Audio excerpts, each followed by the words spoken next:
Beetroot చూడంగానే beetroot recipe అనుకున్నారా? అస్సలు కాదు. ఈసారి స్కిన్ కేర్ చేసుకుందాం రండి. ఈ ఒక్క బీట్రూట్‌తో మనము సీరమ్ రెడీ చేస్తాను. అండ్ తర్వాత మాస్క్, తర్వాత స్క్రబ్ ఈ 3 రెడీ చేసేస్తాను ఒక్క బీట్రూట్‌తోనే. ఫస్ట్ అయితే మిక్సీకి వేసుకోండి బీట్రూట్‌ని. పల్పుని మంచిగా స్క్వీజ్ చేసేస్తే ఇట్లా అంతా రసం వచ్చేస్తుంది కదా! దీన్ని 2 పార్ట్స్‌గా డివైడ్ చేసుకోండి.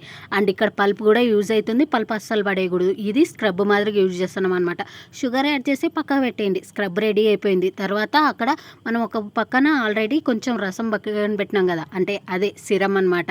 అండ్ నెక్స్ట్ ఇది ఫేస్ మాస్క్, కొంచెం శనగపిండి, కర్డ్ యూజ్ చేసేస్తే అంతే. ఫస్ట్ మనం సిరమ్ని అయితే అప్లై చేసుకుందాం. ట్యాప్ చేయాలా, మంచిగా కాటన్ తీసుకొని ట్యాప్ చేయాలి. అంతా రాసుకుండేకైతే ఇంపాసిబుల్ అనుకుంటా. కాటన్తో అయితే మంచిగా ట్యాప్ చేస్తే ఫుల్ రిజల్ట్స్ వస్తాయి. అండ్ ఆఫ్టర్ ఫేస్ వాష్ మళ్ళీ మనం స్క్రబ్ యూజ్ చేస్తున్నాం. స్క్రబ్ మాత్రం చాలా జెంటిల్గా యూజ్ చేయండి. షుగర్ ఏమి కరిగిపోదు. నీట్గా జెంటిల్గా 5 మినిట్స్ వరకు స్క్రబ్ చేస్తానే ఉండాలన్నమాట. పింక్ కలర్ ఫేస్ అయిపోతుంది మంది. అండ్ నెక్స్ట్ అయితే ఫేస్ వాష్ చేసినప్పుడు కూడా అంతా ట్యాప్ చేసుకోవాలి టవల్తో, అంత రఫ్గా యూజ్ చేయకూడదు.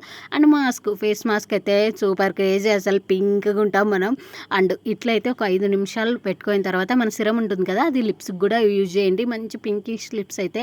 అట్లనే కొంచెం టైట్ అవుతుంది ఫేస్ అంటేనే క్లీన్ చేసుకోవాలా వాటర్తోనే, నో